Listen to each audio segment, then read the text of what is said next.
it is the one and only Draymond Green.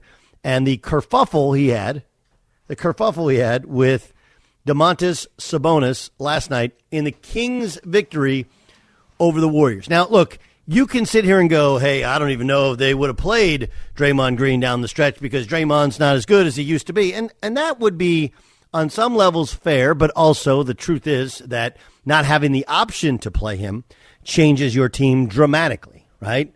It's like you don't even forget about whether or not he would have played, and of course I think he would have. But what about the fact that you can't even have him? And remember, when you don't have Draymond Green, everybody talks about the defense, rightfully so, because the offense, at least the offensive numbers aren't great. But when you talk about Draymond Green, what you don't realize is he is kind of a de facto point guard so that Steph Curry can run around and be Steph Curry. He allows Steph to be Steph's, what is the other term we use? His best self, right? His best self. Here's Shaquille O'Neal defending Draymond Green on TNT last night.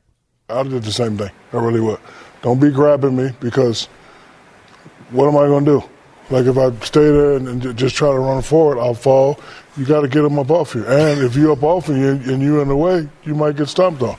Was it a dirty play? Of course it was a dirty play. But then just say that and leave it alone. Hey, if you don't grab me, this won't happen. You can't go, hey, man, you can't go around. That's true. If he never grabbed him, that wouldn't happen. I would agree with that. Thank you. Yeah, I do agree with that. One bad play begets another bad play. That's it. Well, don't grab me. But if I grab you and you hit me with a chair, it's just excessive. I'm just saying the stomp was it. Yeah, it's I'm pretty not saying simple. that he shouldn't get him off him. Okay, well, but it was a little excessive. Hold on. Would you like to get on the floor and show me the options when somebody grabs you? No, just move away. Move away how? Just walk. All right, lay on the floor and grab Michael. No, you got a bad hip. No. This is not a time. Why don't you lay on the floor and I'll see if I can stomp on you.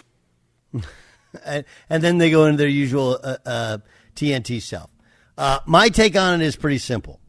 Domantas Sabonis, he fell. I don't know if he got tangled up or if it was a flop and he was trying to pull Klay Thompson down, much the way he pulled Draymond Green down in the previous game, right at the end of the game.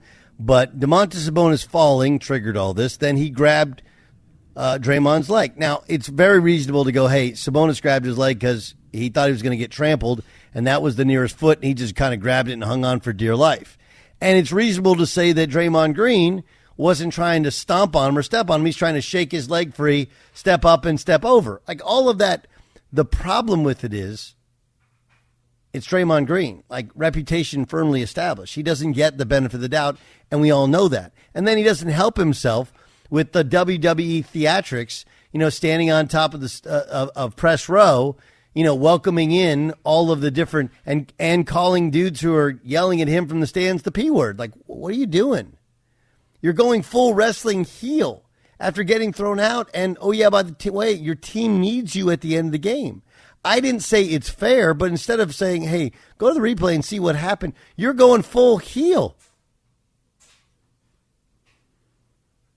And potentially costing your team the series. They'd never been down 2-0. I can tell you unequivocally, I don't believe Draymond Green even should have been called for a foul. I don't believe he should have even been called for a foul. Just both of you guys get up and knock it off. The problem with it was there's that previous deal that he got called for where he stuck out his butt and Domantas Sabonis tried to go running by. All that happened in the game, all that happened in the previous game. And his reputation is firmly intact as an instigator. Not a bit of, as an instigator. Great player, but an instigator. And at some point, that stuff, you just get tired of it. Like, dude, we need you out there at the end of the game. Instead, you're antagonizing the crowd. You're burned. You're in the locker room. We got to win without you. Let's go around the room here a little bit. Now you know my opinion. Dan Byer, your opinion on what happened between Draymond and Sabonis. I do think that Draymond's action with his foot was a little bit more than innocent. And I do think that he tried to sell it at the end. But I think the biggest point that you made at the beginning was of Draymond's reputation. And that's what that's what comes along with it. Like you can't have it both ways. You can't expect to get benefit of the doubt calls when that's who you've been your entire career. So I also felt that it was brewing. I thought that you could see that Green was trying to get under Sabonis' skin. We know that's his MO. I think that there were points earlier in the game where you saw that something could happen as well. Should Sabonis grabbed his foot? No, I don't. That was not the right play. But I don't think Draymond is as innocent. I do think there was an added motion to step on Sabonis, and I felt that Green thought, just my guess, that he could get away with it because Sabonis grabbed his foot. Jay Stu, what do you think? I think Draymond's full of crap when he tries to tell us that you can only step so far with someone pulling your leg. I mean, there are many things he could have done differently there. That wasn't the only thing that he was left to do, and he keeps trying to defend it as opposed to any apologetic language at all that he probably cost his team a loss and might eventually cost his team the series because he might be suspended. There hasn't been any apologetic language from him since. Ever since the incident, he's been doing nothing but throwing a tantrum, being provocative, and then trying to explain away his actions like he's gaslighting us. There were many things he could have done in that moment that weren't what it was. To Dan's point, if you're Draymond Green and you have that reputation, what's the upside of doing what you did? What could come of that? So I don't know. I don't see any redeemable or explainable part of this story. Okay, what about you there, John Ramos? What did a famous playwright once wrote? Much ado about nothing. And that's what I think this was. I think Is that Tennessee Williams? I don't know. I think it was William Shakespeare. But anyway, it's just, to me, it's basketball, and he didn't break his face. He didn't kick him in the head. It was all kind of in one motion. And yes, I do agree with all of you that it's his stuff that precedes him that gets him into trouble like that. But I'm watching him 5 times already right now. You're grabbing his leg. He's just trying to get out of the way. He hit him in the stomach or wherever he hit him. Just keep the game moving on. Yeah, I would have just kept the game moving on. I just, whatever is going, like, there's all kinds of dirty stuff going on in these basketball games, and I just didn't think it rose to the level of let's stop everything, change everything, and throw the guy out of the game. But I do understand that I would agree with Dan, is that there was something brewing, and I can't tell whether it's Sabonis trying to get under his skin or he's trying to get under Sabonis' skin or both. Or that's just how they are. I don't watch enough of the Kings. I can tell you that, yes, Draymond has that ability, but it does feel like Sabonis is selling stuff pretty well as well, that he's playing the same kind of game. But he doesn't have the reputation. He has a sterling reputation, and so he's not affected nearly as much by it. What an interesting one, though, right? Like, here's the Kings who haven't made it against the Warriors, who are the defending champs. The Kings, who I think, you look back and you think, man, now if you're the Warriors, did you give away game 1? Game 2, you lose.